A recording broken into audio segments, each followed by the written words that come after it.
चलिए आगे बढ़ते हैं और हम लोग स्टार्ट करने जा रहे हैं एक नया यूनिट, नया चैप्टर। ये है NCERT chapter number 4, current electricity या डायरेक्ट करंट के बाद वाला जो अगला चैप्टर है वो।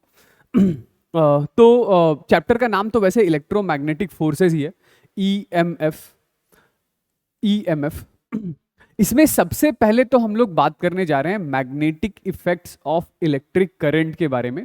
एनसीईआरटी में शायद ये वाला chapter moving charges and magnetism के नाम से दे रखा है, ठीक है। तो सुनिएगा, इसमें हम लोग ऐसा करने जा रहे हैं कि ये जो पूरी यूनिट है, इस पूरी यूनिट को सेग्रीगेट कर लेंगे, डिवाइड कर लेंगे दो हिस्सों में। पहले हिस्से में हम लोग बात करेंगे magnetic effect of electric current के बारे में। यानी आपको हल्का फुल्का इस बात का आइडिया तो है ही सही कि जो मैग्नेटिज्म का सोर्स होता है, यानी कि जिस वजह से मैग्नेटिक फील्ड बनती है, वो मूविंग चार्ज होता है और moving charges current carrying wire के अंदर होते हैं। तो करंट कैरिंग वायर की वजह से उसके आस पड़ोस में बनने वाले मैग्नेटिक इफेक्ट्स कैसे हैं, मैग्नेटिक फील्ड क्या है, डायरेक्शन क्या है, इंटेंसिटी क्या है, इन सभी चीज़ों के बारे में काफ़ी डिटेल में डिस्कशन हम लोग इस यूनिट के अंदर करने वाले हैं। तो इसी को आप अपना ईएमएफ 1 बोल सकते हैं। ये जो ईएमएफ है, ये ईएमएफ 1 है, समझ गए। ये छोटा मोटा काम नहीं है, इसमें बहुत सारे एलिमेंट्स हैं हमारे पास। हाँ, एलिमेंट्स थोड़े से यदि आप इलेक्ट्रोस्टैटिक्स से कंपेयर करने जाएं तो इलेक्ट्रोस्टैटिक्स के मुकाबले एलिमेंट्स कम हैं, ठीक है, लेकिन फिर भी ठीक ठाक समय हमारा इसमें लगेगा। ऑलराइट। और इसके बाद जब एक बार हमारा ये वाला सेक्शन कंप्लीट हो जाएगा तो फिर हम लोग अपने ईएमएफ 2 को स्टार्ट करेंगे। ईएमएफ 2 को स्टार्ट करेंगे और ईएमएफ 2 में हम लोग बात करेंगे कि यदि हमारे पास कोई एक मूविंग चार्ज है और मूविंग चार्ज पार्टिकल यदि किसी बाहर से आने वाली मैग्नेटिक फील्ड में सब्जेक्ट कर दिया जाए, थ्रो कर दिया जाए, तो उस पर किस तरीके का फोर्स काम करता है, उसकी ट्रेजेक्ट्री क्या होती है, किस तरीके से डिफ्लेक्ट करता है एंड ऑल, उन सभी चीज़ों के बारे में हम लोग डिटेल में डिस्कशन किसमें करेंगे, ईएमएफ 2 के बारे में, ठीक है, समझ गए। तो चैप्टर रिलेटिवली थोड़ा सा इजियर साइड पे है, ठीक है, लेकिन काफ़ी ज़्यादा इंपॉर्टेंट है। तो चलिए स्टार्ट करते हैं हम लोग magnetic effects of electric current. चलिए आइए, तो सबसे पहले हम लोग डिफाइन करने जा रहे हैं मैग्नेटिज्म। सबसे पहले हम लोग इसमें डिफाइन करने जा रहे हैं क्या, मैग्नेटिज्म।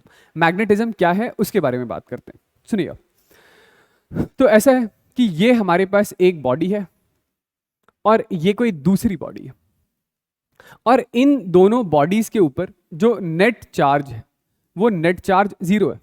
नेट चार्ज 0 होने का मतलब बॉडीज आर इलेक्ट्रिकली न्यूट्रल, ठीक है, इलेक्ट्रिकली न्यूट्रल। तो ये दो न्यूट्रल बॉडीज एक दूसरे के ऊपर कुछ फोर्स लगा रही है। ये आपका फोर्स ऑफ अट्रैक्शन भी हो सकता है या ये आपका फोर्स ऑफ रिपल्सन भी हो सकता है। फोर्स ऑफ अट्रैक्शन भी हो सकता है, फोर्स ऑफ रिपल्सन भी हो सकता है। तो ऐसी किसी दो न्यूट्रल बॉडीज के बीच में यदि फोर्स ऑफ अट्रैक्शन भी काम कर रहा हो, फोर्स ऑफ रिपल्सन भी काम कर रहा हो, तो समझ जाइए कि यही फोर्स आपका मैग्नेटिक फोर्स है।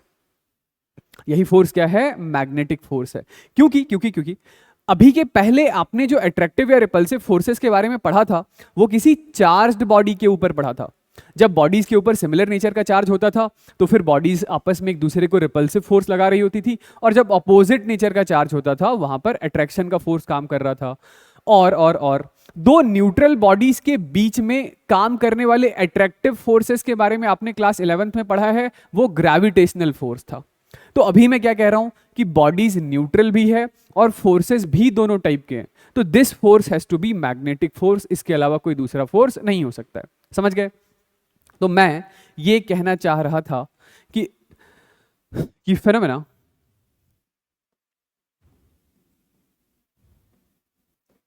Of application of mutual force of attraction और repulsion between two neutral bodies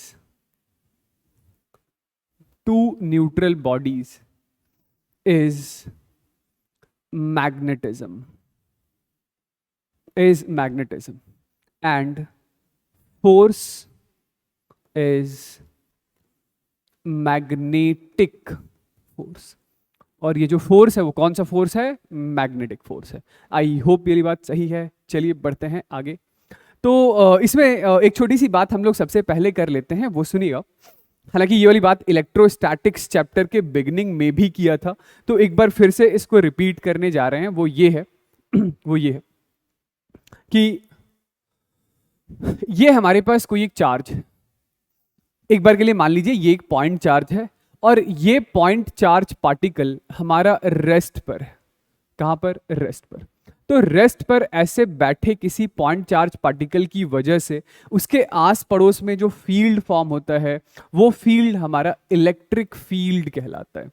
इस इलेक्ट्रिक फील्ड के बारे में हम लोगों ने अपनी सारी कहानी कंप्लीट कर ली है। ठीक है, अब यदि यहां बाहर से मैं दो दो तरीके के फील्ड लेकर आऊं, एक इलेक्ट्रिक फील्ड लेकर आऊं और एक मैग्नेटिक फील्ड लेकर आऊं, मेरे कहने का मतलब है कि कोई दूसरा स्टैटिक चार्ज पार्टिकल रख दूं, वो एक इलेक्ट्रिक फील्ड बनाएगा, और कोई दूसरा मैग्नेट रख दूं, वो मैग्नेटिक फील्ड बनाएगा।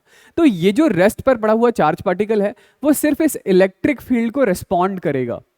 मेरे कहने का मतलब है कि वो सिर्फ इस इलेक्ट्रिक फील्ड की वजह से इसमें इंटरेक्शन आएगा, यानी कुछ फोर्स वगैरह ये एक्सपीरियंस करेगा। और बाहर से आने वाली ये जो मैग्नेटिक फील्ड है, मैग्नेटिक फील्ड, इस मैग्नेटिक फील्ड की वजह से इस रेस्ट पर पड़े हुए चार्ज पार्टिकल पे कोई इंटरेक्शन नहीं होगा, कोई फोर्स नहीं काम करेगा। समझ गए? लेकिन किसी दूसरे सिचुएशन के अंदर मैं बोलूं कि ये जो चार्ज पार्टिकल है, इसके पास वेलोसिटी है, और वेलोसिटी है कांस्टेंट। कांस्टेंट। ये जो चार्ज पार्टिकल है बिल्कुल ये यूनिफॉर्म मोशन परफॉर्म कर रहा है। तो यूनिफॉर्म मोशन परफॉर्म कर रहा है, तो अब ये जो फील्ड फॉर्म करेगा वो इलेक्ट्रिक फील्ड तो होगा ही सही, इसके साथ साथ ये चार्ज पार्टिकल मैग्नेटिक फील्ड भी फॉर्म करने लगेगा। मैग्नेटिक फील्ड भी फॉर्म करने लगेगा। ठीक है, तो समरी ये है कि ये जो मूविंग चार्ज हुआ, ये जो मूविंग चार्ज है, ये मूविंग चार्ज ही आपका सोर्स ऑफ मैग्नेटिज्म है। Moving charge he source of magnetism होता है, क्योंकि चार्जेस जब तक रेस्ट पर थे तब तक तो वो सिर्फ और सिर्फ इलेक्ट्रिक फील्ड ही फॉर्म कर रहे थे। जैसे ही चार्ज पार्टिकल मोशन में आया तो अब इसने मैग्नेटिक फील्ड भी बनाना स्टार्ट कर दिया। तो moving charges he source of magnetism होता है। ये हमें ऑर्स्टेड एक्सपेरिमेंट से पता चला था सबसे पहली बार। इस ऑर्स्टेड एक्सपेरिमेंट के पहले लोग इलेक्ट्रिक फील्ड को या फिर जो दूसरे नोन फील्ड थे उसको अलग ट्रीट कर रहे थे, अलग सेपरेट ब्रांच बनाकर पढ़ रहे थे, और मैग्नेटिक फील्ड या मैग्नेटिज्म को एक सेपरेट ब्रांच ऑफ फिजिक्स माना जाता था। लोगों को ये आइडिया नहीं था कि मैग्नेटिज्म के पीछे का भी रिस्पॉन्सिबल फैक्टर मूविंग चार्ज ही होता है।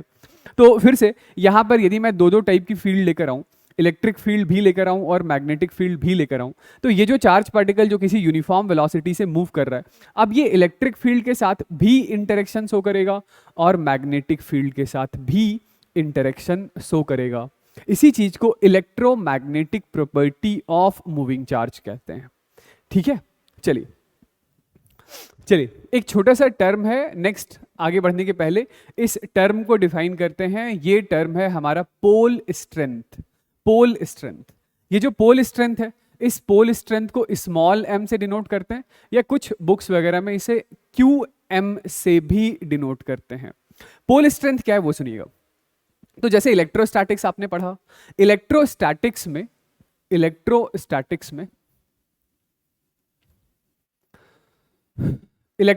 में हमारे पास एक टर्म था इलेक्ट्रिक चार्ज। तो चार्ज बेसिकली क्या था? किसी मटेरियल मैटर की वो इंट्रिंसिक प्रॉपर्टी थी जिसकी वजह से वो अपने आस पड़ोस में इलेक्ट्रिक फील्ड फॉर्म करता था। तो उसी चार्ज के सिमिलर मैग्नेटिज्म में हमारे पास एक टर्म है जिसका नाम है पोल स्ट्रेंथ। इसी बात को दूसरे तरीके से आप ऐसे समझ सकते हैं कि यदि चार्ज की वैल्यू ज्यादा होती है, किसी पॉइंट के ऊपर या किसी सिस्टम के ऊपर इलेक्ट्रिक चार्ज की वैल्यू ज्यादा है, तो उसका मतलब क्या है? उसका मतलब सिंपल सा ये है कि वो अपने आस पड़ोस में एक स्ट्रॉन्गर, एक मजबूत इलेक्ट्रोस्टैटिक इफेक्ट प्रोड्यूस करेगा। चार्ज ज्यादा होने का मतलब क्या? चार्ज ज्यादा होने का मतलब है इलेक्ट्रिक फील्ड स्ट्रांग होना या इलेक्ट्रोस्टैटिक इफेक्ट स्ट्रॉन्गर होना।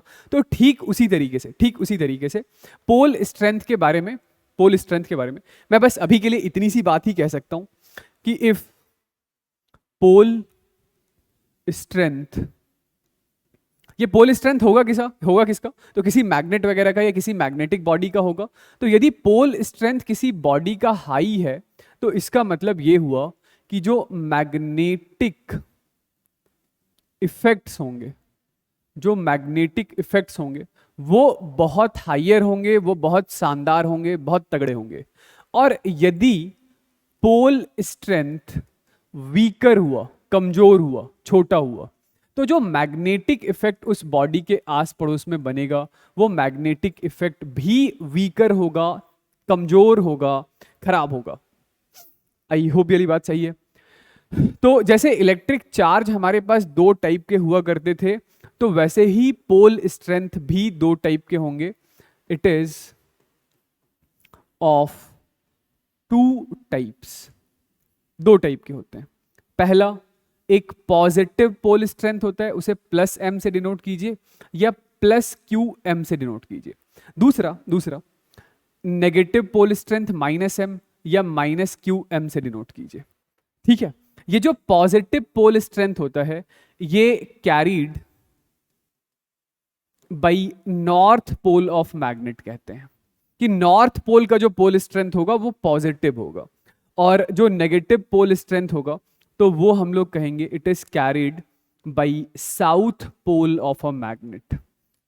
ठीक है, south pole of a magnet. जैसे एग्जांपल के लिए मैं एक बार के लिए बार मैग्नेट यदि आपको ड्रॉ करके दिखाऊं, बार मैग्नेट समझते तो है ना, बार मैग्नेट सिंपली कहने का मतलब है एक बार शेप का मैग्नेट। तो ये हमारे पास कोई बार मैग्नेट है, ये बार मैग्नेट का नॉर्थ पोल, ये बार मैग्नेट का साउथ पोल। ठीक है, तो नॉर्थ पोल का pole strength plus Q M से डिनोट करूंगा और साउथ पोल का pole strength minus Q M से डिनोट करूंगा। तो इसी चीज को हम लोग आगे चल के डिटेल में पढ़ेंगे, बार मैग्नेट। तो ये जैसे हमारे पास क्या बन गया, एक मैग्नेटिक डाइपोल बन गया। जैसे इलेक्ट्रोस्टैटिक्स में होता था ना, कि ये माइनस क्यू, ये प्लस क्यू, इन दोनों के बीच का सेपरेशन एल। तो इलेक्ट्रोस्टैट में इलेक्ट्रिक डाइपोल मूवमेंट हम लोग डिफाइन करते थे क्या, पॉजिटिव वाला तो charge multiplied with separation between them. तो ठीक उसी तरीके से यहां पर हम लोग बार मैग्नेट के लिए मैग्नेटिक डाइपोल मूवमेंट वगैरह भी डिफाइन करेंगे आगे चल के कभी ना कभी। ये ठीक है, चलिए भाई। ये एक स्केलर टर्म है जिसके लिए एसआई यूनिट एम्पियर मीटर होता है। ऐसा यूनिट क्या होता है, एम्पियर मीटर होता है। ठीक है, चलिए एक बार के लिए हम लोगों ने पोल स्ट्रेंथ डिफाइन कर लिया, तो अब सबसे पहले हम लोग डिफाइन करने जा रहे हैं मैग्नेटिक फील्ड। तो मैग्नेटिक फील्ड क्या है, मैग्नेटिक फील्ड सिंपली ये कोई बॉडी है and this body is magnetic body. यदि मैं इस बॉडी को मैग्नेटिक बॉडी कह रहा हूं, इसका मतलब क्या है, इसका मतलब यह है कि इसके ऊपर भले ही नेट चार्ज जीरो हो, इसके ऊपर भले ही नेट चार्ज जीरो हो। नेट चार्ज जीरो होने का मतलब कि पॉजिटिव चार्ज पार्टिकल भी होंगे और नेगेटिव चार्ज पार्टिकल भी होंगे इक्वल एंड अपोजिट अमाउंट में, लेकिन इसके अंदर जो चार्जेस हैं वो रेस्ट पे नहीं है। बॉडी के अंदर जो चार्जेस हैं वो रेस्ट में नहीं है, मोशन में है। क्योंकि चार्जेस जब मोशन में होंगे तभी ये बॉडी अपने आस पड़ोस में एक फील्ड फॉर्म करेगी, जिस फील्ड का नाम है मैग्नेटिक फील्ड। तो ये मैग्नेटिक बॉडी आप ऐसे समझ लीजिए, या मूविंग चार्जेस के और भी जो दूसरे नोन सोर्स आप अपने आस पड़ोस में देखते हैं, जैसे ये हमारे पास एक बार के लिए कोई करंट कैरिंग वायर है, तो इस करंट कैरिंग वायर के अंदर चार्जेस कैसे हैं, मोशन में। तो इसके मोशन में होने की वजह से इसके आस पड़ोस का वो एरिया, वो रीजन जहां पर कि इसके मैग्नेटिक इफेक्ट्स प्रेजेंट होंगे, वही एरिया, वही रीजन मैग्नेटिक फील्ड कहलाएगा। समझ गए? तो मैं ये कहना चाह रहा हूं कि इट इज रीजन और स्पेस, इट इज रीजन और space in surrounding of a magnetic substance। Magnetic substance से मेरा मतलब मूविंग चार्ज।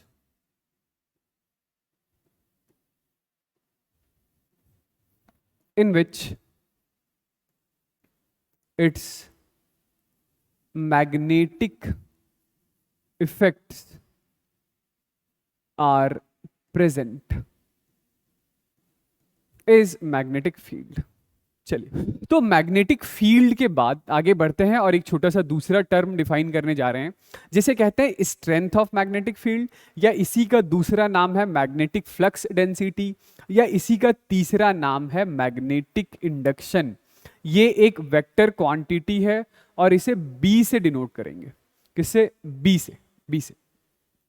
तो जैसे इलेक्ट्रोस्टैटिक्स में हम लोगों ने इलेक्ट्रिक फील्ड इंटेंसिटी डिफाइन किया था, किसी स्टैटिक चार्ज पार्टिकल के आस पड़ोस में वो पॉइंट जहां पर कि एक force experienced by unit positive charge particle हमारा इलेक्ट्रिक फील्ड इंटेंसिटी होता था।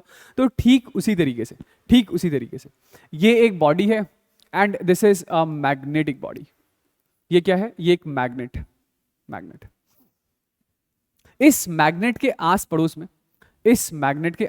में इधर किसी पॉइंट पी पर आपको मैग्नेटिक फील्ड डिफाइन करना है, मैग्नेटिक फील्ड इंटेंसिटी डिफाइन करना है। तो ये फिर से सुन लीजिए कि मैग्नेटिक फील्ड इंटेंसिटी या स्ट्रेंथ ऑफ मैग्नेटिक फील्ड को इन जनरल अब हम लोग सिर्फ मैग्नेटिक फील्ड ही बोलेंगे, या इसको मैग्नेटिक फ्लक्स डेंसिटी या मैग्नेटिक इंडक्शन भी बोल सकते हैं। ठीक है, तो मैग्नेटिक फील्ड इंटेंसिटी सिंपली कहने का मतलब है कि इस पॉइंट पर एक यूनिट पोल स्ट्रेंथ का मैग्नेट लेकर आइए। क्या लेकर आइए? एक यूनिट पोल स्ट्रेंथ का मैग्नेट।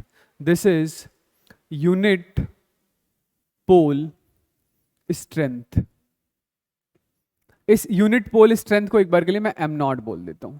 तो इस यूनिट पोल स्ट्रेंथ के मैग्नेट पर इधर की तरफ कुछ मैग्नेटिक फील्ड लगा, इधर की तरफ कुछ मैग्नेटिक फोर्स लगा। तो इस पॉइंट पर यदि मुझे मैग्नेटिक फील्ड डिफाइन करना है तो magnetic field is simply defined as force experienced by unit pole strength. क्या होता है? Force experienced by unit pole strength at that point होता है। जैसे इलेक्ट्रोस्टैटिक्स में electric field was force experienced by unit positive test charge particle था, तो ठीक उसी तरीके से मैग्नेटिज्म में मैग्नेटिक फील्ड लिखता हूं कि it is force experienced by unit pole force experienced by unit pole strength of a magnet। चलिए, ये ठीक है। इससे रिलेटेड हम लोग कुछ दूसरी बेसिक छोटी मोटी बातें कर लेते हैं। ठीक है क्या? अगली बात कि ये एक वेक्टर टर्म है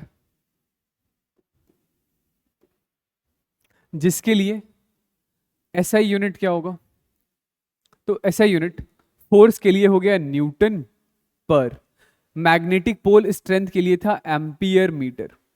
तो इसी चीज को हम लोग टेस्ला कहते हैं, टेस्ला कैपिटल T। ठीक है, टेस्ला।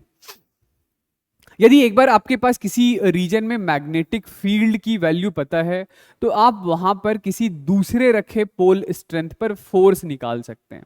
कैसे? तो फोर्स क्या होगा? Force is equal to pole strength into magnetic field होगा, है ना। फोर्स इज इक्वल टू क्या होगा? तो pole strength into magnetic field होगा। यहां से आप ये कह सकते हैं कि ये मैग्नेटिक फील्ड लेट से ऐसा है, तो यहां पर यदि कोई पॉजिटिव पोल स्ट्रेंथ रखा है, मतलब कि कोई एक नॉर्थ पोल है किसी मैग्नेट का, तो इस नॉर्थ पोल पर काम करने वाला force in the direction of field होगा। F vector is plus times of B vector है।